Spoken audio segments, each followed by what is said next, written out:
नमस्कार।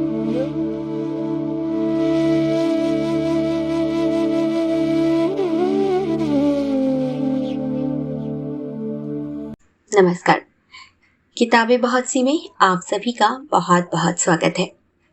आज की कहानी मैं हार गई, मन्नू भंडारी जी की एक अद्भुत रचना। जब कवि सम्मेलन समाप्त हुआ तो सारा हॉल हंसी, कहकहों और तालियों की गड़गड़ाहट से गूंज रहा था।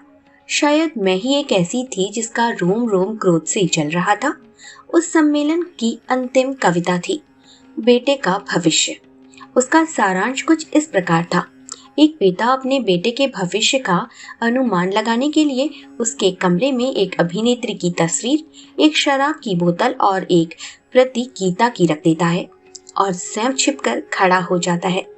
बेटा आता है और सबसे पहले अभिनेत्री की तस्वीर उठाता है। उसकी बाँछें खिल जाती हैं। बड़ी हसरत से उसे वह सीने से लगाता है, चूमता है और रख देता है। उसके बाद शराब की बोतल से 2-4 घूंट पीता है। थोड़ी देर बाद मुंह पर अत्यंत गंभीरता के भाव लाकर बगल में गीता दबाए वह बाहर निकलता है। बाप बेटे की यह करतूत देखकर उसके भविष्य की घोषणा करता है, यह साला तो आजकल का नेता बनेगा। कवि महोदय ने ये पंक्ति पढ़ी ही थी कि हॉल के एक कोने से दूसरे कोने तक हंसी की लहर दौड़ गई। पर नेता की ऐसी फजीहत देखकर मेरे तो तन बदन में आग लग गई। साथ आए हुए मित्र ने व्यंग करते हुए कहा, क्यों, तुम्हें तो वह कविता बिल्कुल पसंद नहीं आई होगी। तुम्हारे पापा भी तो एक बड़े नेता हैं। मैंने गुस्से में जवाब दिया, पसंद? मैंने आज तक इससे भद्दी और भौणी कविता नहीं सुनी। अपने मित्र की व्यंग की तिक्तता को मैं खूब समझती और पहचानती थी। उनका क्रोध बहुत कुछ चिल्लम न मिलने वालों के आक्रोश के समान ही था। उनके पिता चुनाव में मेरे पिताजी के प्रतिद्वंदी के रूप में खड़े हुए थे और हार गए थे। उस तमाचे को वह अब तक नहीं भूले थे। आज यह कविता सुनकर उन्हें दिल की जलन निकालने का अवसर मिला। उन्हें लग रहा था मानो उनके पिता का हारना भी असार्थक हो गया। पर मेरे मन में उस समय कुछ और ही चक्कर चल रहा था। मैं जली भुनी जो गाड़ी में बैठी तो सच मानिए सारे रास्ते यही सोचती रही कि किस प्रकार इन कवि महाशय को करारा सा जवाब दूं। मेरे पिताजी के राज में ही नेता की ऐसी छीछा लेदर भी कोई चुपचाप सह लेने की बात थी भला। चाहती तो यही थी कि कविता में ही उनको जवाब दूं, पर इस ओर कभी कदम नहीं उठाया था। सो निश्चय किया कि कविता नहीं तो कहानी ही सही। अपनी कहानी में मैंने एक ऐसे सर्वगुण संपन्न नेता का निर्माण करने की योजना बनाई जिसे पढ़कर कवि महाशय को अपनी हार माननी ही पड़े। भरी सभा में वह जो नहला मार गए थे उस पर मैं दहला नहीं सीधे इक्का ही फटकारना चाहती थी, जिससे बाजी हर हाल में मेरी ही हो। यही सब सोचते सोचते मैं कमरे में घुसी तो दीवार पर लगी बड़ी बड़ी नेताओं की तस्वीरों पर नजर गई। सबके प्रतिभाशाली चेहरे मुझे प्रोत्साहन देने लगे। सब नेताओं के व्यक्तित्व गुणों को एक साथ ही मैं अपने नेता में डाल देना चाहती थी, जिससे वह किसी भी गुण में कम न रहने पाए। पूरे सप्ताह तक मैं बड़े बड़े नेताओं की जीवनियां पढ़ती रही और अपने नेता का ढांचा बुनती रही। सुना था और पढ़कर भी महसूस किया था, कमल कीचड़ में ही उत्पन्न होता है, वैसे ही महान आत्माएं गरीबों के घर ही उत्पन्न होती हैं। सोच विचार कर एक शुभ मुहूर्त देखकर मैंने सब गुणों से लेस करके अपने नेता का जन्म गांव के एक गरीब किसान की झुपड़ी में करवा दिया। मन की आशाएं और उमंगें जैसे बढ़ती हैं, वैसे ही मेरा नेता भी बड़ा होने लगा। गांव के स्कूल में ही उसकी शिक्षा प्रारंभ हुई। यद्यपि मैं इस प्रबंध से बहुत संतुष्ट नहीं थी, पर स्वयं ही मैंने परिस्थिति बना डाली थी कि इसके सिवाय कोई चारा भी तो नहीं था। धीरे धीरे उसने मिडिल पास किया। यहाँ तक आते आते उसने संसार के सभी महान व्यक्तियों की जीवनियां और क्रांतियों के इतिहास पढ़ डाले। देखिए, अब आप इस बीच में यह मत पूछ बैठिए कि 8वीं का बच्चा इन सबको कैसे समझ सकता है। यह तो एकदम अस्वाभाविक बात है। इस समय मैं आपके किसी भी प्रश्न का जवाब देने की मनस्थिति में नहीं हूँ। आप यह न भूलें कि यह बालक एक महान भावी नेता है। हाँ, तो यह सब पढ़कर उसके सीने में बड़े बड़े अरमान मचलने लगे। बड़े बड़े सपने साकार होने लगे, बड़ी बड़ी उमंग करवटें लेने लगी। वहां जहां कहीं भी अत्याचार देखता, मुट्ठियां भींच भींच कर संकल्प करता, उसको दूर करने की बड़ी बड़ी योजनाएं बनाता और मुझे उसकी योजना में, उसके संकल्पों में अपनी सफलता हंसती खेलती नजर आती। एक बार जान का खतरा मोल लेकर मैंने जमींदार के कारिंदों से भी उसकी मुठभेड़ करा दी और उसकी विजय पर उससे अधिक हर्ष मुझे हुआ। तभी अचानक एक घटना घट गई। उसके पिता की अचानक मृत्यु हो गई। दवा इलाज के लिए घर में पैसा नहीं था, सो उसके पिता ने तड़प तड़प कर जान दे दी और वह बेचारा कुछ भी न कर सका। पिता की इस बेबसी की मृत्यु का भारी सदमा उसको लगा। उसकी बूढ़ी माँ ने रोते रोते प्राण तो नहीं पर आंखों की रोशनी गंवा दी। घर में उसकी एक विधवा बुआ, एक छोटी क्षयग्रस्त बहन और थी। सबके भरण पोषण का भार उस पर आ पड़ा। आय का कोई साधन न था। थोड़ी बहुत जमीन जो थी उसे जमींदार ने लगान बकाया निकाल कर हथिया लिया। उसके पिता की विनम्रता का लिहाज करके अभी तक वह चुप बैठा था। अब क्यों मानता? उसकी क्रांतिकारी बेटे से वह परिचित था। सो अवसर मिलते बदला ले लिया। अब मेरे भावी नेता के सामने भारी समस्या थी। वह सलाह लेने के लिए मेरे पास आया। मैंने कहा, अब समय आ गया है, देश सेवा के काम में लग जाओ। तुम्हें देश का नवनिर्माण करना है। शोषितों की आवाज को बुलंद करके देश में वर्गहीन समाज की स्थापना करनी है। तुम सब कुछ बड़ी सफलता पूर्वक कर सकोगे क्योंकि मैंने तुम में सब आवश्यक गुण भर दिए हैं। उसने बहुत ही बुझे हुए स्वर में कहा, यह सब तो ठीक है, पर मेरी अंधी माँ और बीमार बहन का क्या होगा? मुझे देश प्यारा है, पर ये लोग भी कम प्यारे नहीं। मैं झल्ला उठी। तुम नेता होने जा रहे हो या कोई मजाक है? जानते नहीं, नेता लोग कभी अपने परिवार के बारे में नहीं सोचते, वे देश के संपूर्ण राष्ट्र के बारे में सोचते हैं। तुम्हें मेरे आदेश के अनुसार चलना होगा। जानते हो, मैं तुम्हारी सृष्टा हूँ, तुम्हारी विधाता। उसने सब कुछ अनसुना करके कहा, यह सब तो ठीक है, पर मैं अपनी बूढ़ी माँ को नहीं, मैं अपनी बूढ़ी माँ की दर्द भरी आहों की उपेक्षा किसी भी मूल्य पर नहीं कर सकता। तुम मुझे कहीं नौकरी क्यों नहीं दिला देती? गुजारे का साधन हो जाने से मैं बाकी सारा समय सहर्ष देश सेवा में लगा दूंगा। तुम्हारे सपने सच्चे कर दूंगा, पर पहले मेरे पेट का कुछ प्रबंध कर दो। मैंने सोचा, क्यों न अपने पिताजी के विभाग में इसे कहीं नौकरी दिलवा दूं। पर पिताजी की उदार नीति के कारण कोई जगह खाली भी तो नहीं रहनी पाई थी। देखा तो सब जगह भरी हुई थी। कहीं मेरे चचेरे भाई विराजमान थे तो कहीं फुफेरे। मतलब यह है कि मैं उसके लिए कोई प्रबंध न कर सकी। उसका मुंह तो चीर दिया, पर उसे भरने का प्रबंध न कर सकी। हारकर उसने मजदूरी करना शुरू कर दिया। जमींदार की नई हवेली बन रही थी, वह उसी में ईंटें ढोने का काम करने लगा। जैसे जैसे वह सिर पर ईंट उठाता, उसके अरमान नीचे को धसक जाते। मैंने लाख उसे यह काम करने के लिए मना करा, पर वह अपनी माँ बहन की आड़ लेकर मुझे निरुत्तर कर देता। मुझे उस पर कम क्रोध नहीं था, फिर भी मुझे भरोसा था, क्योंकि बड़ी बड़ी प्रतिभाओं और गुणों को मैंने घुट्टी खोलकर जो पिला दिया था, हर परिस्थिति में वे अपना रंग दिखलाएंगे। यही सोचकर मैंने उसे उसके भाग्य पर छोड़ दिया और तटस्थ दर्शक की भांति उसकी प्रत्येक गतिविधि का निरीक्षण करने लगी। उसकी बीमार बहन की हालत बेहद खराब हो गई। वह उसे बहुत प्यार करता था। उसने एक दिन काम से छुट्टी ली और शहर गया। उसके इलाज के प्रबंध की तलाश में घूम फिर कर एक बात उसकी समझ में आ गई, काफी रुपया हो तो उसकी बहन बच सकती है। रास्ते भर उसकी रुग्ण बहन के करुण चित्कार उसके हृदय को बेधते रहे। बार बार जैसे उसकी बहन चिल्ला चिल्ला कर कह रही थी, भैया मुझे बचा लो, भैया मैं मरना नहीं चाहती। और उसके सामने उसके बाप की मृत्यु का दृश्य घूम गया। गुस्से से उसकी नसें तन गई। वह गांव आया और वहां के जितने भी संपन्न लोग थे सबसे कर्ज मांगा, मिन्नतें की, हाथ जोड़े, पर निराशा के अतिरिक्त उसे कुछ नहीं मिला। इस नाकामयाबी पर उसका विद्रोही मन जैसे भड़क उठा। वह दिन भर बिना बताए जाने क्या क्या संकल्प करता रहा और आधी रात के करीब दिल में निहायत ही नापाक इरादा लेकर उठा। मैं कांप गई। वह चोरी करने जा रहा था।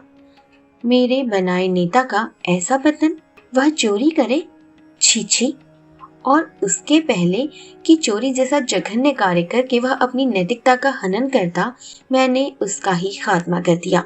अपनी लिखी हुई कहानी के पन्नों के टुकड़े टुकड़े कर दिए। उसकी तबाही के साथ एक महान नेता के निर्माण करने का मेरा हौसला भी मुझे तबाह होता नजर आया। लेकिन इतनी आसानी से मैं हिम्मत हारने वाली न थी। बड़े धैर्य के साथ मैं अपनी कहानी का विश्लेषण करने बैठी कि आखिर क्यों सब गुणों से लैस होकर भी मेरा नेता नेता न बनकर चोर बन गया। और खोजबीन करते करते मैं अपनी असफलता की जड़ पर पहुंच गई। गरीबी। गरीबी के कारण ही उसके सारे गुण दुर्गुण बन गए और मेरी मनोकामना अधूरी ही रह गई। जब सही कारण सूझ गया तो उसका निराकरण क्या कठिन था। एक बार फिर मैंने कलम पकड़ी और नेता बदले हुए रूप, बदली हुई परिस्थितियों में फिर एक बार इस संसार में आ गया। इस बार उसने शहर के करोड़पति सेठ के यहाँ जन्म लिया, जहाँ उसके सामने पेट भरने का सवाल था, न बीमार बहन के इलाज की समस्या। असीम लाड़ प्यार और धन वैभव के बीच वह पलने लगा। बढ़िया से बढ़िया स्कूल में उसे शिक्षा दी गई। उसकी अलौकिक प्रतिभा देखकर सब चकित रह जाते। वह अत्याचार होते देखकर दिल मिला जाता। जोशीले भाषण देता। गांव में जाकर वह बच्चों को पढ़ाता। गरीबों के प्रति उसका दिल दया से लबालब रहता था। अमीर होकर भी वह सादगी से जीवन बिताता। सारांश यह कि महान नेता बनने के सभी शुभ लक्षण उसमें नजर आए। कदम कदम पर वह मेरी सलाह लेता और मैंने भी उसके भावी जीवन का नक्शा उसके दिमाग में पूरी तरह उतार दिया था, जिससे वह कभी भी पथ भ्रष्ट न हो पाए। मैट्रिक पास करके वह कॉलेज गया और आज भी जहाँ रईसी का वातावरण था, उसी कॉलेज में उसके पिता ने उसे भर्ती कराया। लेकिन मेरी सारी सावधानी के बावजूद उन रईसजादों की सोहबत अपना रंग दिखाए बिना न रही। वह अब जरा आराम तलब हो गया। मेरे सलाह मशवरों की भी अब उसे उतनी चिंता न रही। घंटों अब वह कॉफी हाउस में रहने लगा। एक दिन तो मैंने उसे हाउसी खेलते देखा। मेरा दिल धक कर गया। जुआ? हाय राम, यह क्या हो गया? मैं संभल कर कुर्सी पर बैठ गई और कलम को कस कर पकड़ लिया। कलम को जोर से पकड़कर ही मुझे लगा मानो मैंने उसकी नकेल को कसकर पकड़ लिया हो, पर उसके तो जैसे अब पर निकल आए थे। जुआ ही उसके नैतिक पतन की अंतिम सीमा न रही। कुछ दिनों बाद ही मैंने उसे शराब पीते भी देखा। मेरा क्रोध सीमा से बाहर जा चुका था। मैंने उसे अपने पास बुलाया। अपने क्रोध पर जैसे तैसे काबू रखते हुए मैंने उससे पूछा, जानते हो मैंने तुम्हें किस लिए बनाया है? वह भी मानो मेरा सामना करने के लिए पूरी तरह तैयार होकर आया था। बोला, अपने स्वार्थ की पूर्ति के लिए, अपनी इच्छा पूरी करने के लिए तुमने मुझे बनाया है, पर यह जरूरी नहीं कि मैं तुम्हारी इच्छा अनुसार ही चलूं। मेरा अपना अस्तित्व भी है, मेरे अपने विचार भी हैं। मैं चिल्ला उठी, जानते हो तुम किससे बात कर रहे हो? मैं तुम्हारी सृष्टा हूँ, तुम्हारी निर्माता। मेरी इच्छा के बाहर तुम्हारा कोई स्वतंत्र अस्तित्व नहीं। वह हंस पड़ा। अरे तुमने तो मुझे अपनी कलम से पैदा किया है। मेरे इन दोस्तों को देखो, इनकी अम्माओं ने तो इन्हें अपने जिस्म से पैदा किया है, फिर भी वे इनके निजी जीवन में इतना हस्तक्षेप नहीं करती जितना तुम करती हो। तुमने तो मेरी नाक में दम कर रखा है। ऐसा मत करो, वैसा मत करो, मानो मैं आदमी नहीं हूँ, काठ का उल्लू हूँ। सो बाबा, ऐसी नेतागिरी मुझसे निभाए ना निभेगी। यह उम्र दुनिया की रंगीनी और घर की अमीरी बिना लुफ्त उठाए यूं ही जवानी क्यों बर्बाद की जाए? यह करके क्या नेता नहीं बना जा सकता? और मैं कुछ कहूं उसके पहले ही वह सीटी बजाता हुआ चला गया। कल्पना तो कीजिए उस जिल्लत की जो मुझे सहनी पड़ी। इच्छा तो यह हुई कि अपने पहले वाले नेता की तरह ही इसका भी सफाया कर दूं, पर सदमा इतना गहरा था कि जोश भी ना रहा। इतना सब हो जाने के बाद भी जाने क्यों मन में क्षीण सी आशा बनी हुई थी कि शायद वह सीधे रास्ते पर आ जाए। गांधी जी ने भी तो एक बार बचपन में चोरी की थी, बुरे कर्म किए थे, फिर अपने आप रास्ते पर आ गए। संभव है इसके हृदय में भी कभी पश्चाताप की आग जले और अपने आप सुधर जाए। पर अब मैंने उसे आदेश देना बंद कर दिया और धैर्य के साथ उस दिन की प्रतीक्षा करने लगी जब वह पश्चाताप की अग्नि में झुलसता हुआ मेरे चरणों में आ गिरेगा और अपने किए के लिए क्षमा मांगेगा। पर ऐसा शुभ दिन कभी नहीं आया। जो दिन आया वह कल्पनातीत था। एक बहुत ही सुहावनी साँझ को मैंने देखा कि वह खूब सज धज रहा है। आज का लिबास कुछ अनोखा ही था। शॉर्ट स्किन की सूट की जगह सिल्क की शेरवानी थी, सिगरेट की जगह पान था, सेंट महक रहा था। बाहर हॉर्न बजाकर और वह गुनगुनाकर अपने मित्रों की गाड़ी में जा बैठा। गाड़ी एक बार के सामने रुकी और रात तक वे साहबजादे पैक पे पैक ढालते रहे, भद्दे मजाक करते रहे और ठहाके लगाते रहे। रात को 9 बजे उठे तो पैर लड़खड़ा रहे थे। जैसे तैसे गाड़ी में बैठे और ड्राइवर से जिस गंदी जगह चलने को कहा, उसका नाम लिखते भी मुझे लज्जा लगती है। अपने को बहुत रोकना चाहती थी, फिर भी वह घोर पाप में सहन न कर सकी और तय कर लिया कि आज जैसे भी होगा मैं फैसला कर ही डालूंगी। मैं गुस्से से कांपती हुई उसके पास पहुंची। उस समय उससे बात करने में भी मुझे घृणा हो रही थी। क्रोध से मेरा रोम रोम जल रहा था। फिर भी अपने को काबू में रखकर और स्वर को भरसक कोमल बनाकर मैंने उससे कहा, एक बार अंतिम चेतावनी देने के ख्याल से ही मैं तुम्हारे पास इस समय आई हूँ। तुम्हारा यह सर्वनाश देखकर जानते हो मुझे कितना दुख होता है। अब भी समय है, संभल जाओ। सुबह का भूला यदि शाम को घर आ जाए तो उसे भूला नहीं कहते। पर इस समय वह शायद मुझसे बात करने की मनस्थिति में ही नहीं था। उसने पान चबाते हुए कहा, अरे जान, ये क्या तुमने हर समय नेतागिरी का पचड़ा लगा रखा है। कहाँ तुम्हारी नेतागिरी और कहाँ छमिया का छमाका।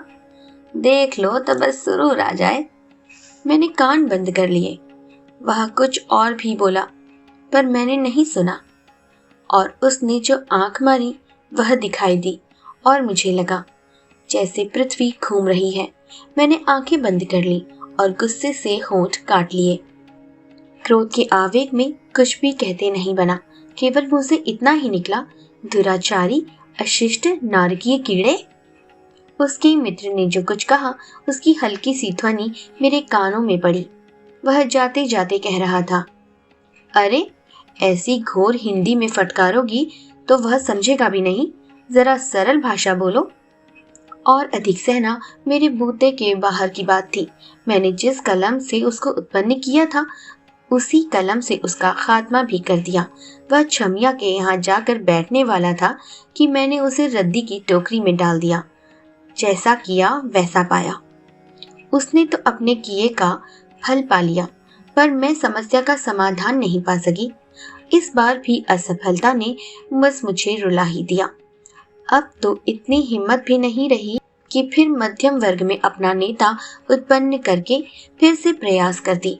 इन 2 हत्याओं के भार से ही मेरी गर्दन टूटी जा रही थी और हत्या का पाप ढोने की इच्छा न थी, ना शक्ति ही। और अपने सारे अहम को तिलांजलि देकर बहुत ही ईमानदारी से मैं कहती हूँ कि मेरा रोम रोम महसूस कर रहा था कि कवि भरी सभा में शान के साथ जो नहला फटकार गया था उस पर इक्का तो क्या, मैं दुग्गी भी न मार सकी। मैं हार गई, बुरी तरह हार गई। आप सुन रहे थे मन्नू भंडारी जी की कहानी मैं हार गई। अगली कहानी में जल्दी ही आपसे मिलती हूँ। तब तक के लिए स्वस्थ रहें, सुरक्षित रहें। अलविदा।